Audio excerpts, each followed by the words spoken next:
Good afternoon. I'm Sarah Sumbrum, Artistic Director at Dance Cleveland, and today I am so excited to be joined by Hélène Simoneau, who is the Artistic Director and founder of Hélène Simoneau Danse. Hi, Helen. How are you? Hi, it's good to be here. Doing well. We are so excited to have the Ohio debut of the company coming up right around the corner next week.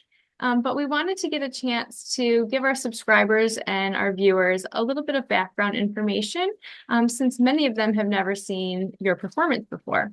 Could you tell us a little bit about your background and how you ended up in dance? Well, I'm originally from Eastern Quebec, in a small place, a small village outside of a small town called Rimouski. So it's pretty remote, and for that reason, I started dancing pretty late. But I was accepted into a conservatory in North Carolina when I was a senior in high school. So that's pretty much when I started real training, and that was in contemporary dance. And I stayed on to do a BFA there, and then from that point came back to Canada and started making my own work. Wonderful. And tell us a little bit about the particular works we're going to see on the company this, upcoming November. We're going to have Delicate Power, which was a piece that I just fell in love with. And we could start there perhaps, and then we'll get into the newer work. Sure. Well, yeah, Delicate Power was created in a tumultuous time. It was during the pandemic. We started on Zoom, actually, creating that dance. I worked individually with each dancer on Zoom before we were able to meet in the studio together. We premiered it in 2022 at ADF, the American Dance Festival.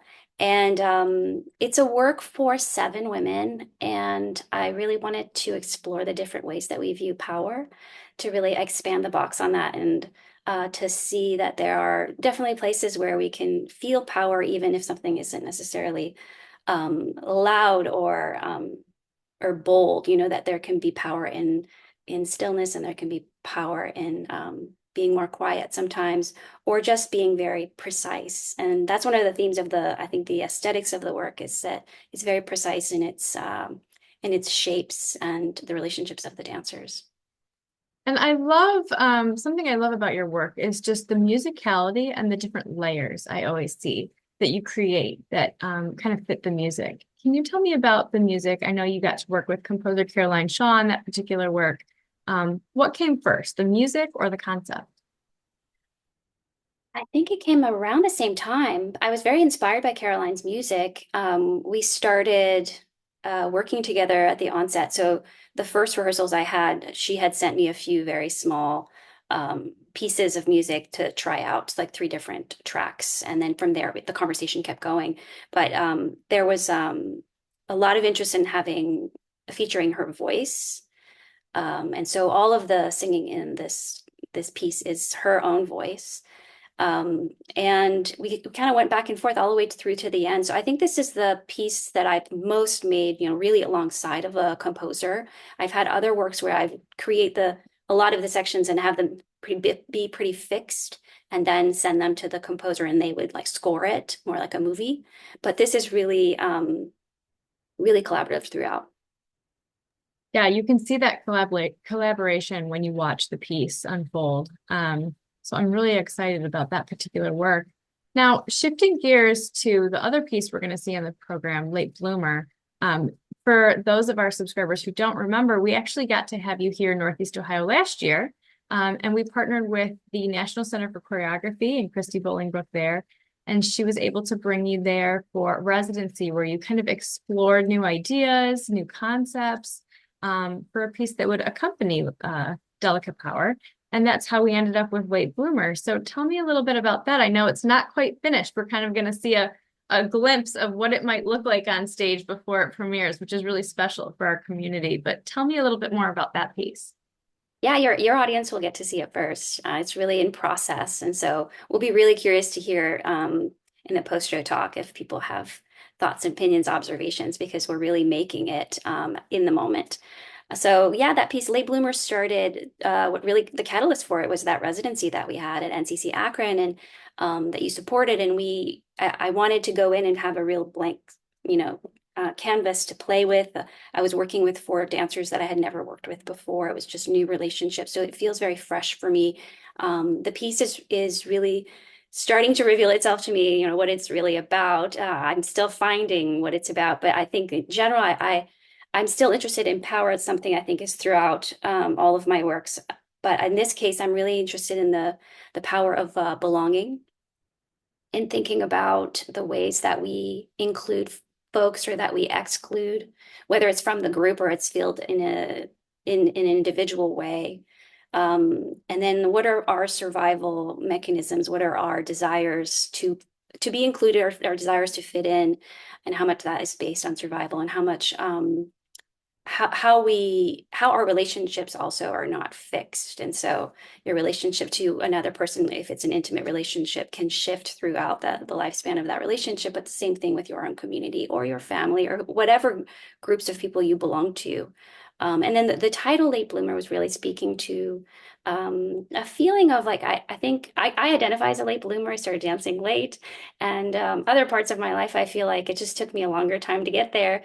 And I think there's something about when I've spoken to other folks about that term, it can be a good thing and it can also be a bad thing, and it can be perceived in different ways in different contexts. But there's sometimes I think a lot of us might have in one area of our life feel like somehow everybody else is like miles ahead of us and we're catching up, or we're not quite the same as this particular group of folks that we would like to be part of. Or, there's some feelings of course, high school feelings in there, of being on the outside and being an outlier. And so those are all things that are swirling in the room as we're making. I think it's going to be, it's always interesting when we have performances in November because obviously the election is taking place here in the United States earlier in the week. And no matter what the outcome of the election is, I think it's always really special when we can be together in the room enjoying a performance. And how amazing to be talking about power and belonging and how we interact with each other in that space together. So I'm really excited actually that this performance will be happening that week because regardless of what happens, I think it's going to be a really special end to the week. So We'll be together. yes, exactly, exactly. So good. Well, we're so excited to have you. I just wanted to ask one question, and that is simply, why is dance important? I think oftentimes dance as an art form gets forgotten in the scheme of like, there's music, there's art, but dance feels sometimes like the underdog. And so I've been asking all the artists that we have this question is why is dance important to society? And what can we do to just keep it alive? Hmm. I share all your observations about it. I do feel like sometimes dance gets left behind, or maybe is less understood and therefore less appreciated in certain circles. And I think there is something, I think there's a reason for that, because I think that dance is really speaking to our connection to our body, and that sometimes is not seen as like as intelligent, the intelligence of the body. So there can be maybe a prejudice there, but I really want to lean into the intelligence of the body, and really like celebrate it, and understand that it is actually a way of thinking. The way we feel through thinking, thinking is feeling is just thinking with your whole body, is how I see it. And I think dance connects us to that. And I think when we are moving together, we are more connected to each other. I feel it right away, like when I teach a class, like if there's a bit of nervousness in the room, as soon as we start moving together, we understand each other in some unspoken way. And I think that that can benefit us on all platforms and on all parts of your life, just to be a little bit more connected to our bodies. And I also feel like on an individual, like personal level, being connected to your body gives you longevity, gives you like you're taking care of your future self. And I think there's something about dance that celebrates all that our bodies can do for us and how incredible that is. Yeah, yeah. Well, thank you. Thank you so much for sharing this afternoon. And we look forward to having you there. You'll be there for the pre-talk for those who want to get a little bit more insight and hear even more from you. We'll also have the Q&A after the show for those who have questions. And we're looking forward to having you here next week. I can't wait. All Thanks right. for having us. Thank you. Bye-bye.